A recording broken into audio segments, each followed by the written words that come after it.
And here we have the equation of a hyperbola. How do I know that? Well, I can look at the coefficient for the x squared, and that's just 1, and the coefficient for the y squared, which is -4.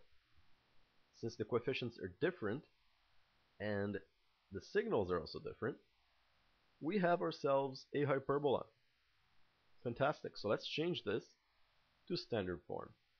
And just to get started, I will combine the elements with an x squared or an x.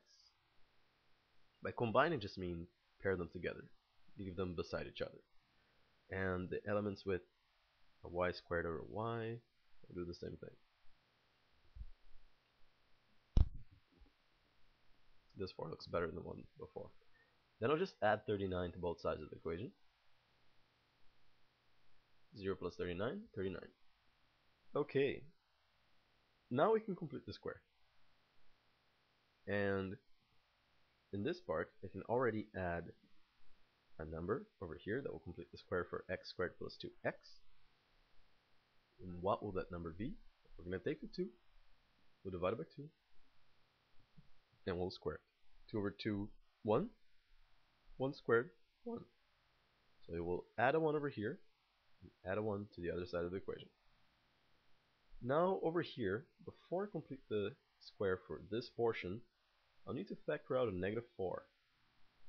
So minus 4y squared divided by -4 is just y squared. 24y divided by -4 minus 6y. And now we can complete the square.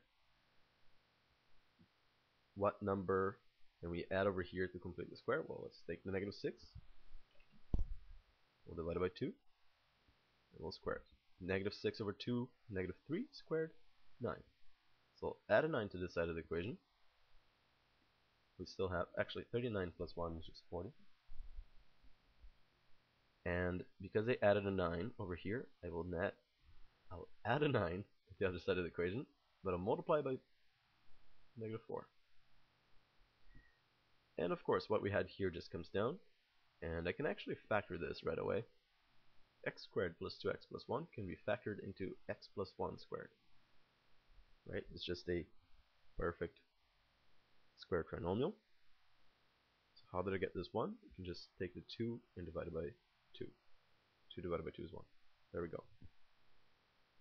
And right now, we can also factor this portion, this trinomial, and y squared minus 6y plus 9 is just y minus 3 squared. Okay, so just copy everything down.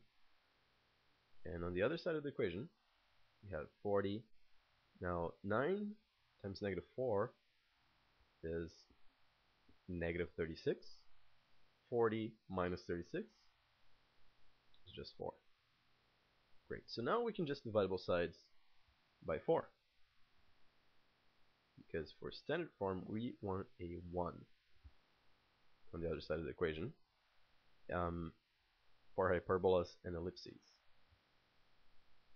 Okay, so over here we just have x plus 1 squared over 4.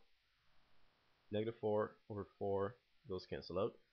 So I can just rewrite this as y minus 3 squared over 1. 4 over 4 is just 1. That's it. So this is our hyperbola in standard form.